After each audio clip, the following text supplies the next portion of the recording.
The great hall was quiet. Not empty, but quiet. Tall pillars of glowing stone stretched toward a ceiling covered in stars.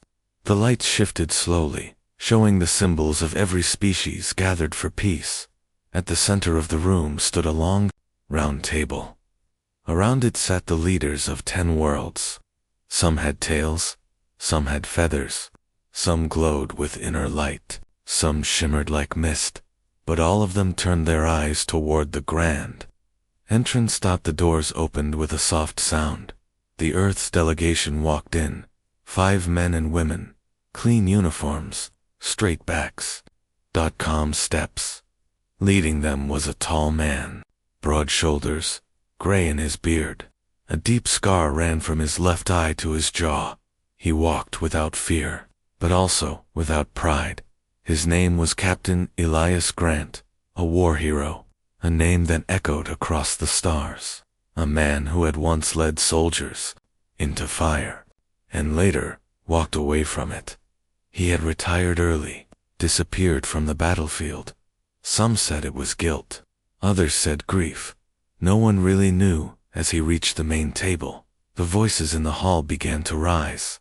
Light talk, diplomatic chatter, the kind that fills time and hides tension, but in a quiet corner. A small voice broke the pattern. A little alien girl stood beside her mother. Her skin was pale silver, her eyes large and glowing like twin moons. A soft pattern of markings ran across her cheeks, like stars in motion. She was no more than 7 years old.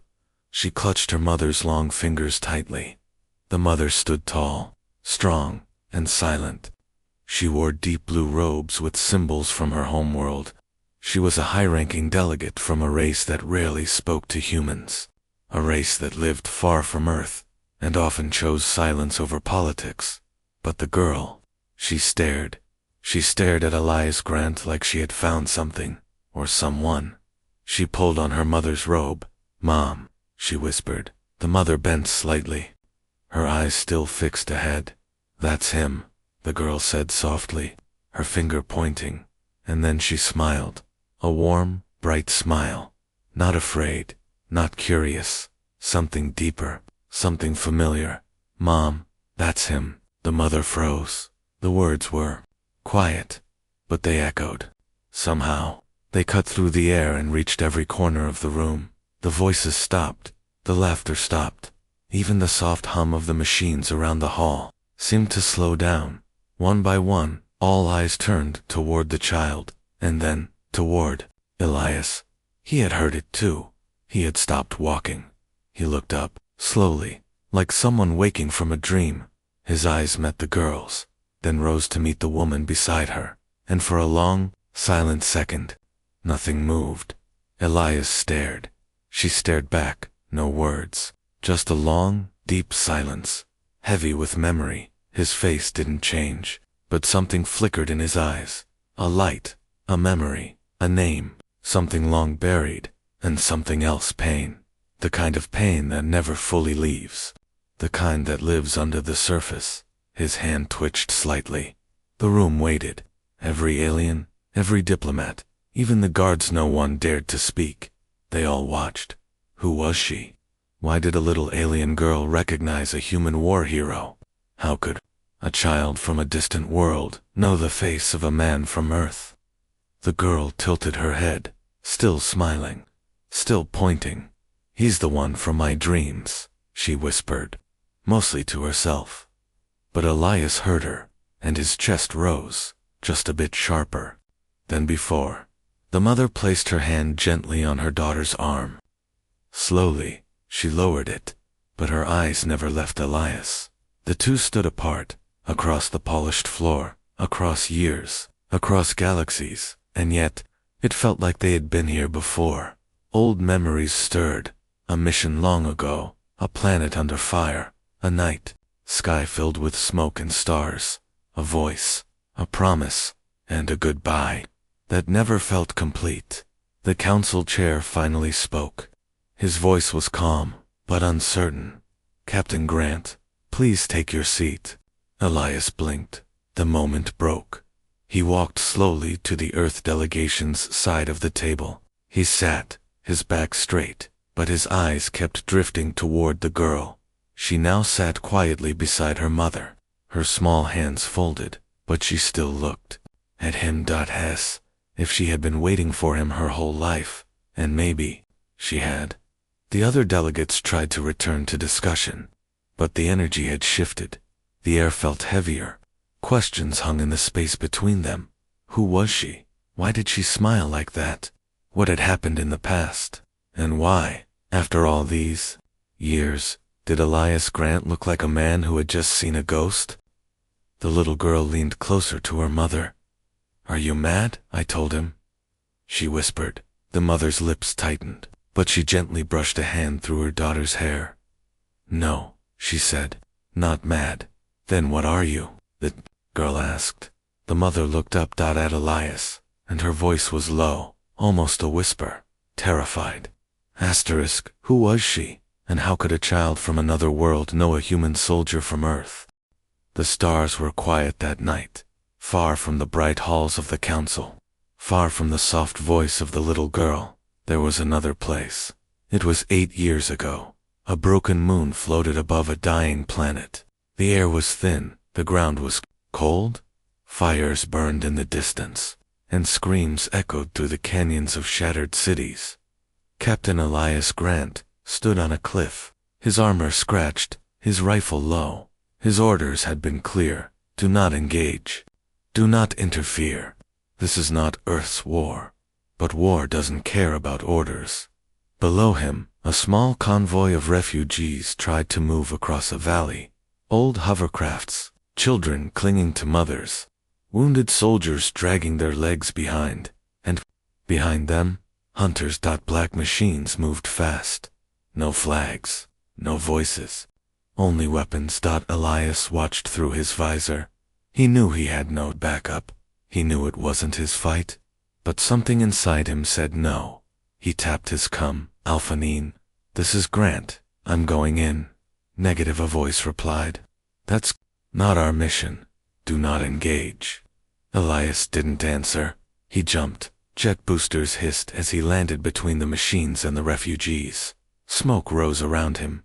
His cape flared. His rifle came up. One shot, then two. The black machines turned toward him. Now he was the target. He didn't care. He moved like thunder, like a storm in human skin. He fought for people he didn't know, on a planet that wasn't his. And when the dust cleared, he was the last one standing. Behind him, the refugees had stopped running. They stared at him like he was a ghost, or a monster, or a god. But one voice broke through the silence. "You're bleeding." He turned. She stood at the edge of the group, tall, slender, skin like moonlight, eyes filled with fire and fear. Her name. He didn't know yet, but he would remember her face forever. That night, they hid in a cave. The wind howled outside. The sandstorm covered their tracks. Inside, Elias sat against the wall, cleaning his wound. The woman sat across from him, holding a small orb that glowed soft blue. It was a translator. "Why did you save us?" she asked, her voice quiet. "Because you needed saving," he replied. "That's not how most humans think. I'm not most humans." She looked at him. There was no smile, just silence. "You don't trust me," he said. "I don't trust anyone," she answered. "Not anymore." A pause. He nodded. "Fair enough." He handed her a water pouch. She took it, hesitated, then drank.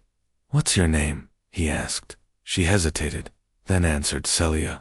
"Celia," he repeated softly. "Pretty name." She looked at him for a long moment. "And you?" "The man with the angry eyes and the bleeding side." "Captain Elias Grant," he said. "Earth Forces. Retired, maybe." She raised an eyebrow. "You don't look retired." He gave a small smile.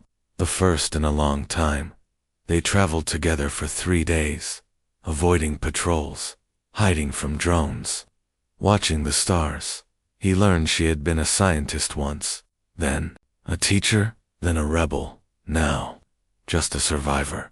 She had lost her husband in the first wave, lost her home in the second, lost her hope after that, but somehow she had kept moving.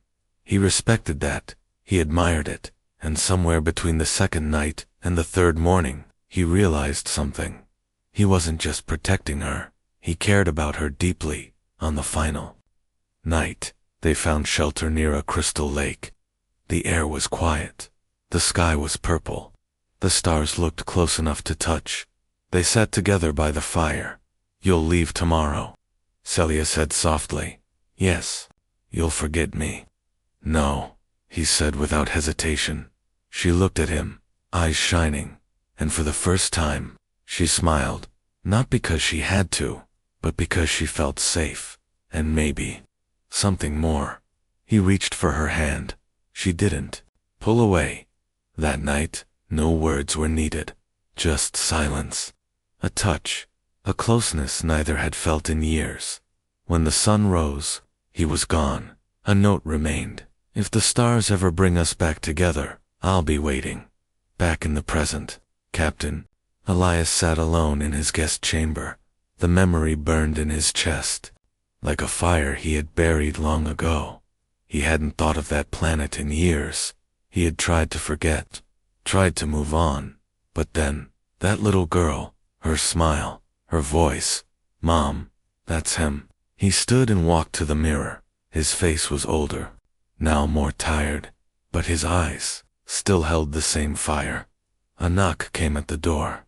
It opened before he could answer. She stepped in cell, no armor, no translator, just her. He didn't speak, neither did she. Not for a moment. Then, softly, she said, "You left." He nodded. "I had to." "I know. I wrote you," he said. "I know." She looked down, and now, she whispered, "You've met her." His voice cracked. "She's mine." Celia's eyes filled with something between sorrow and love. "She's ours." Elias sat down slowly. The world tilted every memory, every regret, every lost chance. And then, hope. Hope in the shape of a little girl who had smiled at him without fear. Celia came closer. "She has your fire," she said, "but she dreams like me." He looked up. "I missed everything." "You didn't know," she said. "I kept it hidden, for her safety, for my people, for me." He nodded. "But now," Celia's voice trembled. "Now, they're watching. Everyone. She's not just a child anymore. She's a symbol." "A symbol of what?" Elias asked. She looked into his eyes. "Of what happens when love dares to cross stars." He had saved her once. But now, could he protect what they had created, together? The council chamber buzzed with whispers. News travels fast, faster than light, sometimes. And this time, it traveled through the very walls. A child, half-human, half-coup, or in. And she had called a human soldier father. It was unthinkable, unacceptable to some, impossible to others. But it was true. Alira sat beside her mother. Her small silver fingers curled gently on the table's edge. Her eyes, wide and glowing, shifted from face to face around the chamber. She didn't seem scared. She seemed calm. As if she had always known this day would come. Across from her, Elias Grant sat frozen, his body upright, his hands still. But his heart was racing. This wasn't a dream. The child who had smiled at him was his, and the woman he had once held beneath a sky of burning stars still looked at him like a story half finished. Celia had changed. She was a leader now, a diplomat, sharp, respected. Her words could start peace or ignite war, but her eyes told a different truth, one no law could touch, one no council could silence, a truth buried in time and written into a child's smile. The head counselor, an elder from the Uranth race, finally raised a hand. His long silver robes shimmered as he stood. "Delegate Celia," he said, his voice echoing slightly. "Is it true?" She rose slowly. The room leaned forward as one. "It is," she answered. No translator orb, no filter, just her voice, clear, steady. This child, the elder continued, is the result of union between you and the human. Yes, some gasped. Others stayed quiet, too afraid to speak. Why did you keep this from the council? Another asked sharply. To protect her, Celia replied. To protect him. To protect us. The word hung in the air. U.S. Not me. Not her. Not them. U.S. Her. Elias. Alira. A bond that crossed stars. A bond that crossed blood, culture, fear. The counselor turned to Elias. And you, Captain Grant, did you know? Elias stood. Slowly, he met their eyes. One by one, alien, human, old, young. No, he said. Not until today, and now. He looked at the girl. I don't know what I'm supposed to feel, he said softly. But I know what I do feel. He looked at Celia next. I feel like I've been walking in the dark for 8 years. And today, someone finally turned on the light. Outside the chamber, the world was not so quiet. News had already leaked. Every species, every delegate, every planet in orbit was hearing the whispers. The girl exists. She's real, a child of 2 worlds. And not everyone saw her as a miracle. Too, the conclave of order, an old and powerful faction. She was a threat, a symbol of change. A crack in the wall they had worked centuries to build. For them, species must remain separate. Bloodlines must be pure. Emotions must not cross borders. The idea of a half-human girl sitting at the center of galactic peace talks, it was dangerous. And dangerous things must be removed. Back in the private wing of the council tower, Elias walked through the garden under artificial starlight. Celia stood by a quiet pool. Her reflection shimmered beside the flowers that bloomed only in Corin soil. She looks like you, Elias said as he approached. She has your fire, Celia replied. They didn't look at each other. Not yet. The silence between them wasn't heavy anymore. It was soft, fragile. She remembered my voice, Elias said. How? I spoke of you often, not by name, but in stories, in songs. She always asked about the man in the storm. Elias smiled sadly. I should have stayed. You couldn't. I would have. Celia finally looked at him. Her eyes weren't cold, but they weren't warm, either. They would have killed you, Elias, she said. My people feared what we shared. Even I did, if they knew I carried your child. She stopped. He took a step closer. You were alone. I had to be. A soft pause. But not anymore, she said. Elias reached out and gently touched her hand.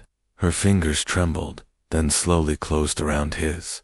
What happens now? He asked. Celia looked up at the stars above them. Even if they were fake, they still made her feel small. We protect her, she said. And if they come for her, Celia's voice hardened. They'll have to go through both of us. Inside the sleeping quarters, Alira lay in bed, her eyes open. She wasn't scared. Not really. But her mind was full of things she didn't understand. Whispers, faces, tension, and her father. She had always dreamed of him, a man standing in fire, not burning, a voice in her dreams when she cried as a baby. Now he was real. She smiled to herself, then turned to the ceiling and whispered, They don't know yet, but I'm going to change everything. Later that night, in a secure room deep beneath the tower, the conclave of order met in secret. 6 figures, shadows behind screens. One voice spoke. The girl is a symbol. Symbols can burn. Another answered. Kill her. No, not yet. Then what? Break the parents. Break the bond. Turn the people. And when the time is right, a child of 2 worlds, a love that crossed stars, and enemies that fear both. The future had arrived, and not everyone was ready. The sky over the council tower never truly darkened. High above, The protective dome filtered the stars, keeping the city warm and bright. But outside, in the deep corners of the galaxy, darkness was already moving. It started with silence. A signal. Cut off. A guard didn't report in. A camera feed blinked for just a second. That's all it took. Inside her chamber, Alira slept peacefully. Her dreams were full of color. She was running through a garden, her hands brushing against glowing petals, and in that dream, her father ran beside her. He laughed. He was real. But danger doesn't wait for dreams to end. Down below, in the mechanical gut of the tower, figures moved in shadows. 3 cloaked shapes, light-absorbing armor. No symbols, no flags, just a purpose. Find the girl. Silence the parents. Leave no trace. This wasn't war. This was a message. Captain Elias Grant didn't sleep much. He stood by the wide window of his room, staring out at the alien city. It glowed with soft blue and silver lights. Ships moved silently across the skyline, peaceful, beautiful. But his instincts were screaming. He had felt it in war. That chill in the air, the quiet too deep, the shadows too still. Something was wrong. He moved toward the door, grabbing his old sidearm.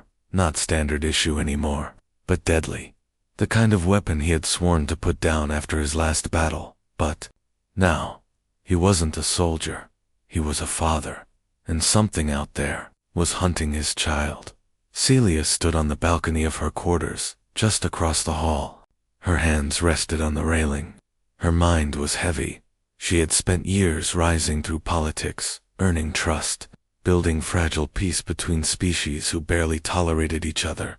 And now, it could all burn. Because of a child. Because of love. She heard the soft footsteps behind her, and didn't turn. You feel it too, Elias said. Yes. They're coming. She finally turned. Her eyes were tired, but strong. Then we stand together. He nodded. No more words needed. They rushed to Alira's room. Inside, the girl stirred in her sleep. Her eyes blinked open. A soft hum echoed through the walls. And then metal split. A section of the wall cracked open without sound. A small dark figure stepped through the crack, like smoke. Alira sat up, confused. Who are you? She whispered. The figure didn't answer. A dart gun raised. But before it fired crash, the door burst open. Elias charged in, tackled the intruder, and slammed them into the wall. Another figure dropped from the ceiling, spinning with a glowing blade. Celia followed Elias, her hands glowing with pale energy. A pulse shot from her palm, hitting the second assassin in the chest. He fell hard. Alira screamed. The third attacker came from behind the curtain, fast, silent. But Elias was faster. He drew his weapon and fired. One shot, straight to the chest. The figure fell, twitching, then stopped moving. Silence returned, except for Alira's shaking breath. Her parents ran to her. Celia held her close. Elias checked the bodies. Their faces were hidden under dark masks. Professional, he said. No ID, no signal. Conclave, Celia whispered. It has to be. They won't stop, Elias said. Not now. By sunrise, the council chamber was chaos. Security had doubled. Every delegate was in shock. News of the attack had leaked. Some demanded answers, others demanded revenge, but most demanded silence. They want her gone, Celia said, standing in front of the main council. They fear her. They fear what she means, Elias added. That peace is possible. That love is stronger than hate. That we are more alike than different. But not everyone agreed. Counselor Faroon, a tall creature with glass-like skin, stepped forward. This child is a mistake. If one such bond is allowed, others will follow. Our bloodlines, our traditions, our power will fade. Elias stepped toward him. So your answer is to kill a child? Faroon's eyes narrowed. No. My answer is to protect our people. Elias laughed once, sharp, cold. I've heard that line before. Right before bombs fell and soldiers died. Silence. Celia spoke again. She is not a weapon. She is not a threat. She is hope. Elias added. And if anyone tries to harm her again, they'll face both of us. That night, they didn't sleep in the tower. They moved to a hidden location. An old diplomatic vessel, buried in the lower city. Off-grid, safe, for now. Inside, the ship was quiet. Small lights glowed softly along the walls. Alira sat curled up in a chair, holding a blanket. Elias knelt beside her. I'm sorry you had to see that, he said. I'm not, she whispered. He blinked. You're not. She looked up at him with those glowing eyes. I was scared, but you came. Both of you. I'm not alone, he smiled. Never again. Celia joined them. She sat beside Elias. Their hands touched, gently, for the first time in years. The three of them sat together, not as soldier and diplomat, but as family. Outside, a silent drone floated across the city's edge, watching, waiting. The conclave would not stop, but neither would they, because now, the game had changed. This was no longer about politics, or control, or fear. This was about a child, a girl with human fire and alien light. A girl who had smiled and said, Mom, that's him. And now, her story was just beginning. They came in shadows to end her light, but instead, they lit a fire. One that would spread through every star, every world, and every heart that still believed in hope. The ship was old. Its outer shell had faded. Dust covered the edges. The control panels were scratched and worn, but it worked. And for now, it was safe. Elias stood by the front viewport, staring into the tunnels of the lower city. This place, hidden beneath layers of steel and history, had once been a landing port. Now, it was forgotten, like many things he had once cared about. Behind him, soft footsteps echoed. Celia entered, holding a thermal wrap. She gently draped it over Alira, who had fallen asleep on a seat shaped like a crescent moon. She sleeps like you, Elias said quietly. No, Celia replied, smiling a little. She dreams like you. He turned to face her. You think, they'll find us here, eventually, she said. But not yet. Not today. Elias nodded. He didn't ask how she knew. Somehow, she always did.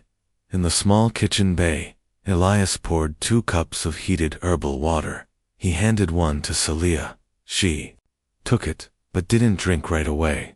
Instead, she stared at him. Not with anger, not with fear. Just quiet emotion. The kind that floats just beneath the surface, waiting to be spoken. You changed, she said. So did you. There was a pause. I never stopped thinking about you, Elias added. Even after I left, I never stopped protecting what we made, she replied. His eyes dropped to the floor. You should have told me, he said. If I had, you'd have come back. Exactly, and you would have died. Elias looked up.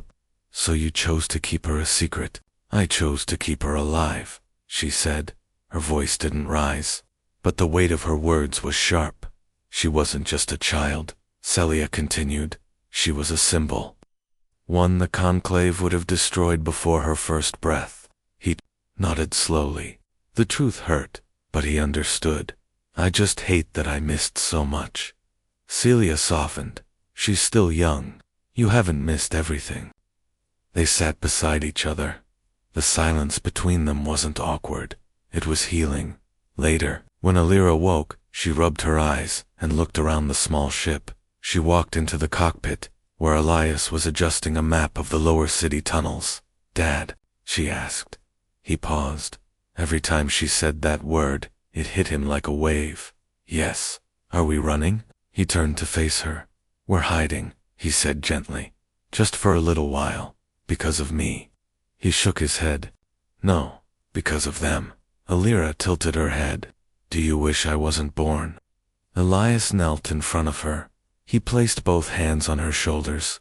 Listen to me, he said. You are the best thing that has ever happened to me. And I didn't even know it until now. Her eyes filled with tears, but she smiled. Then, quietly, she said, I knew your voice before I met you. He froze. I used to dream about it. Your voice, telling me stories, singing strange songs I'd never heard. He blinked. Selya appeared in the doorway, watching silently. Elias looked up at her. You told her about me, not with words, Celia said, just with love. That night, they didn't sleep apart. The three of them stayed close.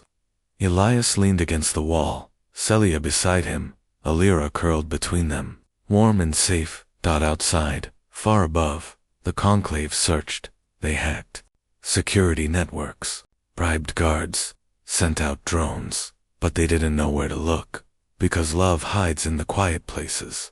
And that's where Elias and Celia had found it again, the next day. Celia worked at the ship's terminal. She sent encrypted messages to her allies, people still loyal to peace. Trusted names. One reply came quickly. A diplomat from the Malari system. She offered safe passage off the planet, a neutral world, somewhere the child could grow up without fear. It's not perfect, Celia told Elias, but it's freedom. He studied the route, then looked at her. And what about the council? They'll survive without us, or they won't, but we owe Alira a life. Elias nodded, then paused. You said we could go together. Did you meant it? Celia turned to him. I've never said anything more real.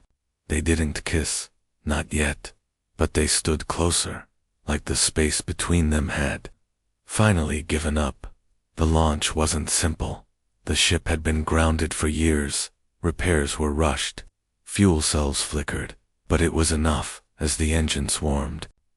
Alira ran her fingers over the main console. This place feels like home, she said. Elias smiled. That's because we're here. Suddenly a warning alarm beeped. Celia checked the scanner. 3 ships inbound, unmarked, fast. Elias grabbed his blaster. They found us. Celia took the controls. Elias grabbed Alira and buckled her into the co-pilot seat. You okay? He asked. Alira nodded. I'm not scared. Good, he said. Because your mom is a better pilot than I ever was. Celia gave him a look. And you were never humble. The ship rattled as the engines fired. The old freighter rose into the sky, shaking from the strain. Behind them, the attackers opened fire. Blue streaks of plasma chased them. The hull groaned. Elias manned the side cannon. He fired 2 shots, taking out one of the enemy crafts. But the others kept coming. Celia angled the ship hard left, ducking into a canyon of steel towers. They weaved through ruins and shadows, then clear. Sky. Stars. Freedom. The enemy ships stopped following. They're not authorized for space pursuit, Celia said. Good, Elias said. Let's leave before they change their minds. The ship broke atmosphere, and for the first time in Alira's life, she saw Earth's moon rise behind another planet. She gasped. It's beautiful. It is, Elias whispered. So are you. Celia reached over and took his hand. Alira looked at them. Does this mean we're a family now? Elias looked at Celia, then back at his daughter. Yes, he said. We always were, Celia added. They ran not to hide, but to begin. In the silence between stars, a new story was born. One of family, of fire, of love. The stars stretched endlessly across the black window. Alira sat by the cockpit glass, her face pressed to the cool surface. She watched the star lines shift as the ship drifted in low orbit above a neutral moon. Below them, the political capital of the core systems buzzed with energy. It was where the next council vote would take place, the one that could decide peace or war. And at the center of that vote was her. Behind her, Elias paced the narrow walkway of the ship. Celia stood near the communications terminal, arms crossed, staring at the message on the screen. It was from the Earth ambassador. Return immediately. Speak at the vote. You're the only ones who can turn it. Elias sighed. They want a miracle, he said. They want a show, Celia corrected. Elia is not a symbol. She's a child. She's more than that now, Celia said softly. She's proof. A long silence followed. Elias turned to face her. If we go back, they'll try again. The conclave won't stop. They're afraid, Celia said. Elias nodded. So are we. Celia looked toward Alira. Then we have something in common. The landing pad on the capital moon was quiet too, quiet. 3 figures stepped out of the freighter. Elias, Celia, and between them, Eliar dressed in a plain robe, with a glowing pendant shaped like a star, blooming over her chest. It was her mother's, a symbol of her people. But inside, wrapped beneath it, was a small patch of red cloth. Her father's 2 worlds, 1 child, 1 truth. Inside the council chamber, lights dimmed as delegates took their seats. Voices whispered, some shocked, some angry, others hopeful. Security was doubled. Drones scanned the air. But still, there was tension, the kind that lives in silence. Celia stepped forward first, then Elias, then, slowly, Alira. All eyes turned to her. She didn't hide. She stood at the center of the room, small, alone, but her voice was clear. My name is Alira, she said. The room hushed. I am the daughter of 2 worlds. I was born in secret, raised in silence, but I am not afraid to be seen anymore. Counselor Veruin stood. She should not be here. This is not a place for children. Elias stepped forward. She is more than you ever gave her credit for. She is proof, Celia added. That peace is not just theory. It is real. It lives. It breathes. And it dreams. Alira looked at Veruin. Do I scare you? The question hit harder than anyone expected. He didn't answer. She turned to the rest. You argue about borders, about names, about power, but I have seen things no child should. I have seen soldiers protect strangers. I've seen love grow in places where hope was lost. I've seen my parents risk everything for me. She paused, and then said, I have never seen peace, but I want to. The silence was deep. One by one, delegates lowered their eyes. She looked toward her father Will. They listen, she whispered. Elias bent down and touched her hand. They'd better. Outside, the conclave watched through hacked feeds. They had failed once. They would not fail again. Later that evening, back inside the quiet of their temporary quarters, the 3 of them sat together. The vote would happen tomorrow. 1 choice, 1 decision. To open the path to peace or slam it shut forever. Celia leaned against Elias on the couch. Alira lay with her head in her mother's lap, eyes closed. You were brave today, Elias said softly. I'm not brave, Alira whispered. I'm just tired of hiding. Celia ran her fingers through her daughter's hair. She spoke better than any diplomat, she said. She reminded them what it means to care, Elias added. They sat in silence for a while. Then Alira asked, if they vote no, what happens? Elias didn't answer right away. Celia did. Then we go somewhere new, somewhere safe. We start again. And if they vote yes, Elias smiled faintly, then we stay. And we help build something better.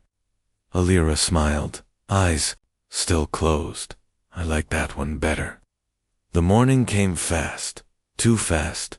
The 3 of them walked into the council chamber together. A sea of eyes watched them. Judges, soldiers, delegates, enemies, and maybe a few future friends. The head counselor stood. We are ready to vote, he announced. Alira squeezed her mother's hand. She didn't speak. She didn't have to. The moment had already passed. Now came the choice. 1 by 1, the lights on each council station blinked, blue for peace, red for rejection. The room was quiet, but the tension could crush stone. Celia held her breath. Elias clenched his fists.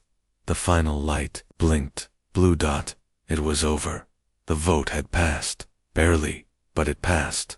Alira didn't move. She stared at the glowing lights in silence, then slowly smiled. The little girl who had once whispered, "Mom, that's him," now stood at the center of galactic peace. Not because she wanted power, but because she believed in something better. That night, the family stood under the open sky of the capital moon. No dome, just real air, real stars. For the first time in years, Elias could breathe deeply. They listened.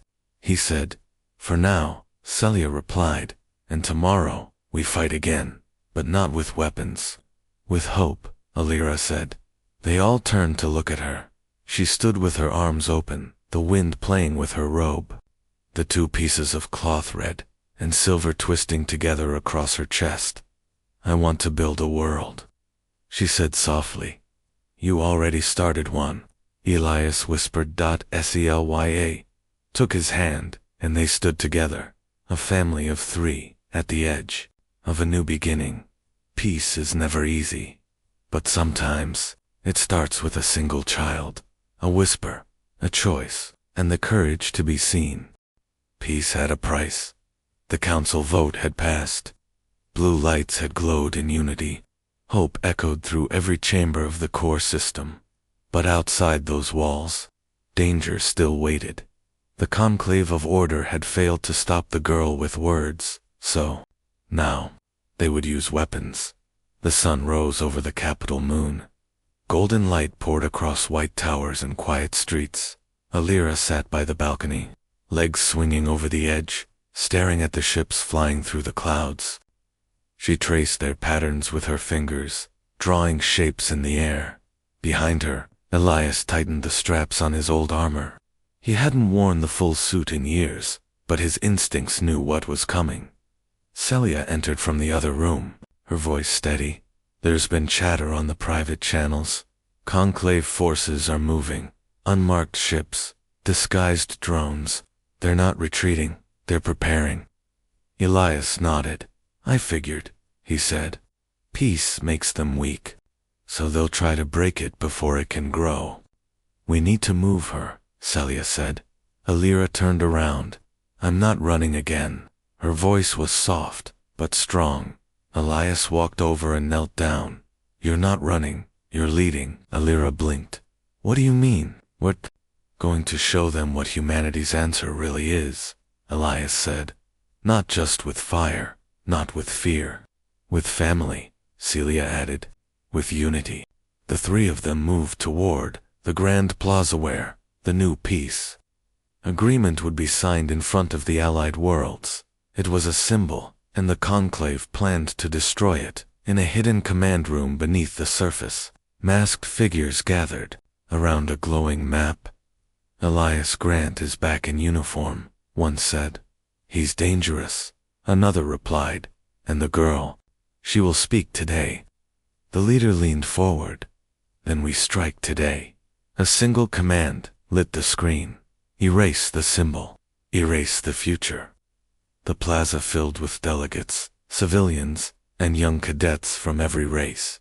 Music played softly. Elias stood at the edge of the stage, scanning the rooftops, hands resting on his sidearm. Celia moved through the crowd, speaking to allies, giving silent orders.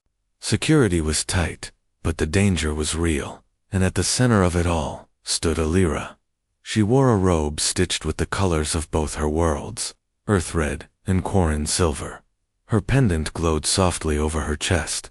She stepped up to the podium. The crowd fell silent. She looked so small up there, but when she spoke, her voice was clear.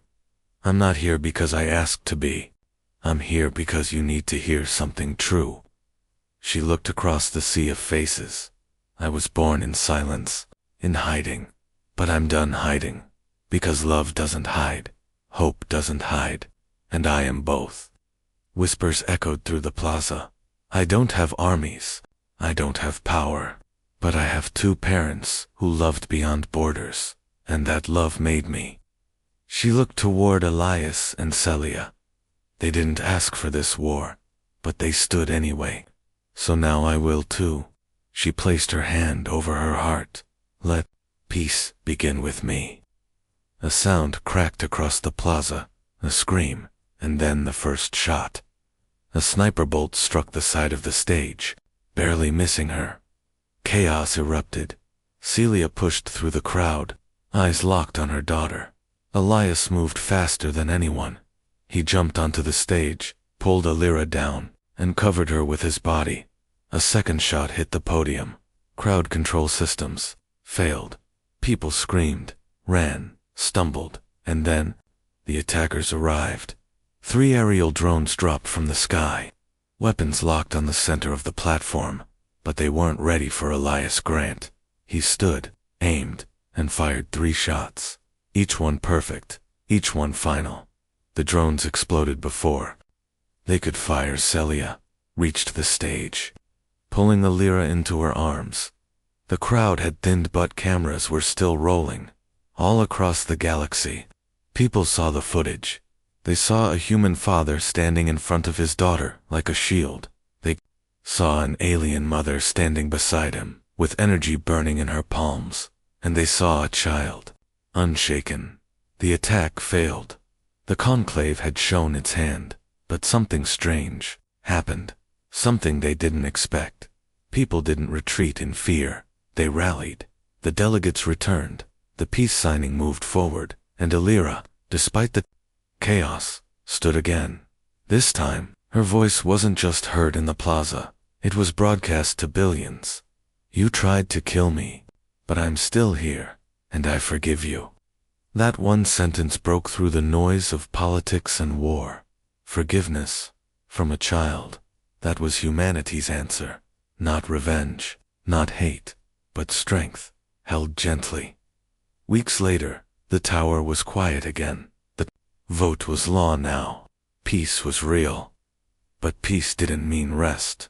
Elias sat on the balcony with Celia beside him. Their hands touched, fingers tangled below. Alira trained with other young diplomats, learning the language of peace and the art of unity. She's going to change everything, Elias said. She already did, Celia replied. He looked at her. I'm glad I came back. I'm glad I let you. He leaned in, kissed her forehead. I missed so many years. We still have years ahead. She smiled. No more hiding. No more hiding, he promised. And then they watched their daughter, their hope, walk into the future she had helped create. They tried to silence her, but instead, they hurt her. Humanity's answer was not fear. It was a little girl's smile, and the strength of a love that refused to die.